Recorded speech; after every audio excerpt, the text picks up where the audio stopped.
wanita yang berkeinginan untuk hamil, adakah mereka disarankan untuk divaksin? Sebenarnya boleh ya.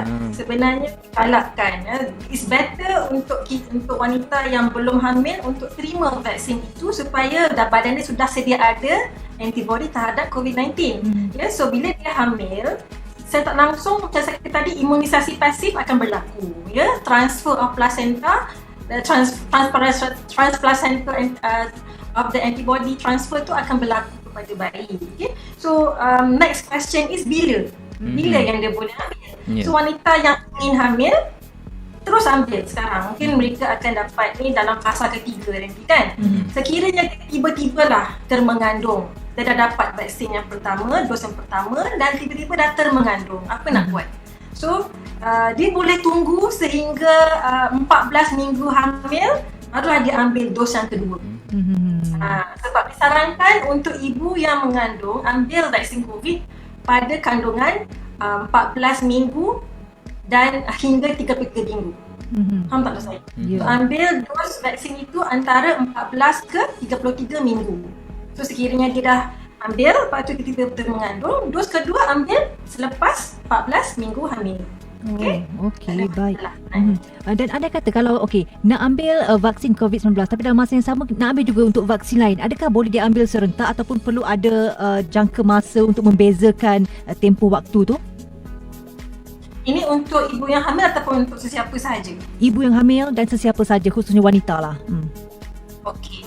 Kalau untuk ibu hamil, antara vaksin-vaksin lain yang digalakkan adalah vaksin influenza dan vaksin kancing gigi, tetanus, vaksin difteria dan pertasis batuk kokol. Okay? Sekiranya mereka ingin mengambil vaksin yang lain ini, perlu dijarakkan 2 minggu selepas mengambil dos pertama vaksin COVID. Okay? So vaksin COVID ambil dulu, 2 minggu kemudian ambil vaksin yang lain. Okay? Dan untuk vaksin yang lain ni pula, dia ada dia punya tempoh yang digalakkan diambil vaksin tersebut.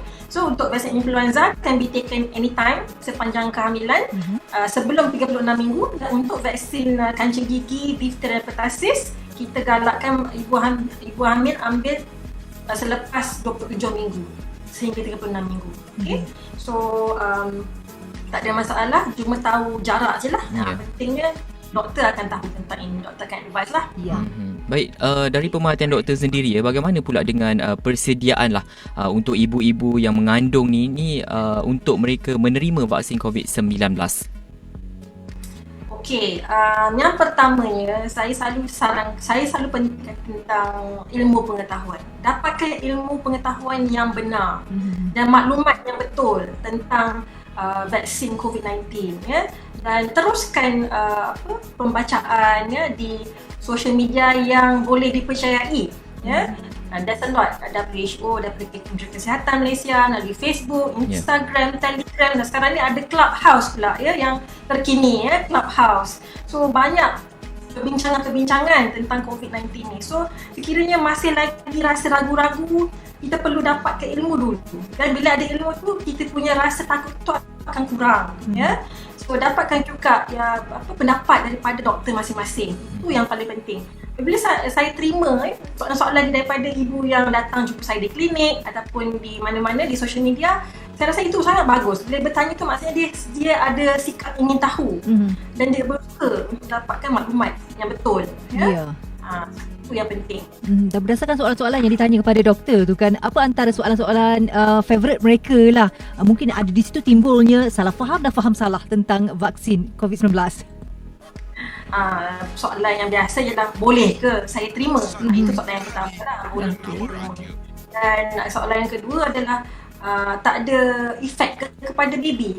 Benda-benda macam ni memang adalah soalan-soalan yang utama ya. Dan soalan yang ketiga adalah mereka yang dah ada anak lah. Bila anak saya boleh terima vaksin COVID-19. Sebab benda-benda macam tu, anak-anak ibu-ibu yang masih mempunyai bayi yang masih kecil.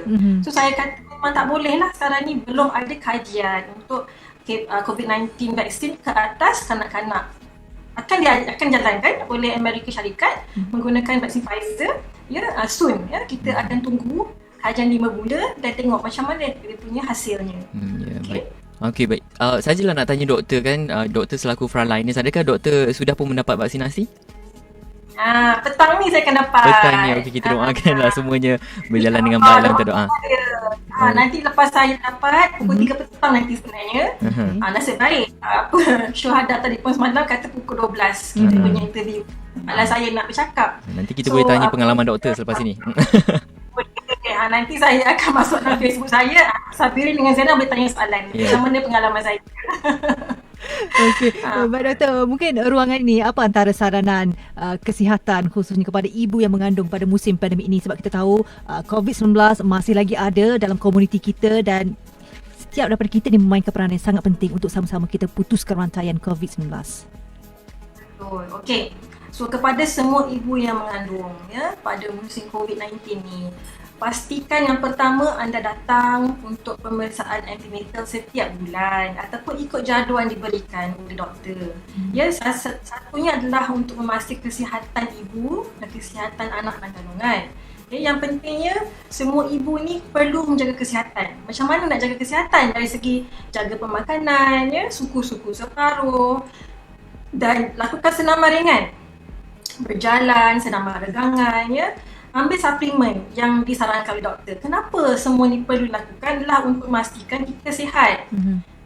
Tidak mendapat penyakit seperti diabetes, darah tinggi, anemia dan sebagainya. Tetapi untuk golongan ibu hamil yang sudah pun mempunyai penyakit-penyakit seperti diabetes, darah tinggi, asma, anemia, perlu lebih berhati-hati dan kena pantau rapat oleh doktor yang merawat.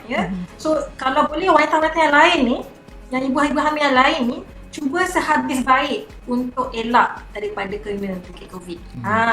So kerana kita dah tahu bila ibu hamil, badan kita lemah, mudah mendapat penyakit, dan bila mendapat penyakit COVID, kita akan dapat komplikasi yang lebih teruk. So dapatkan maklumat yang terkini dan yang benar daripada sumber yang betul.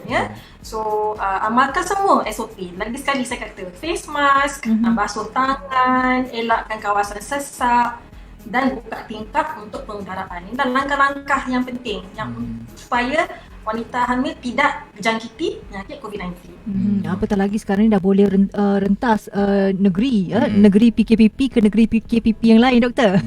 Dan yang paling penting so sebenarnya ini adalah salah satu daripada perkara yang boleh berlaku. Bila kita bersama dengan ahli keluarga, bila kita balik kampung, kita ingat ahli keluarga kita tidak ada penyakit. Kita tak tahu. Mungkin kita berhadapan dengan orang yang tidak ada simptom. So kena hati-hati juga. Penjarakan itu mesti ada. Walaupun kita nak pakai mask, kita bersama ahli keluarga yang lain, penjarakan 1 meter daripada orang lain. Itu sangat penting. Especially wanita yang hamil ni lah. Banyak kan kita dah masuk berita, balik kampung tiba ada nenek dia pula dah terkena COVID. So berhati-hati, dan kalau boleh tak perlu merentas desa. Kalau boleh duduklah rumah. Kecuali mereka yang bekerja, kecuali mereka yang terpaksa keluar. Kalau boleh duduk rumah. Baik doktor, ada sikit lah sebelum kita nak tanya pandangan doktor. Mungkin ada segelintir daripada kita individu masyarakat Malaysia masih lagi yang menolak ataupun golongan anti vaksin ni. Apa pandangan doktor? Okey, pada pandangan saya, golongan anti vaksin ni kita tidak boleh nak cakap apa-apa dah. Sebab bila kita cakap A, dia kata B juga kan.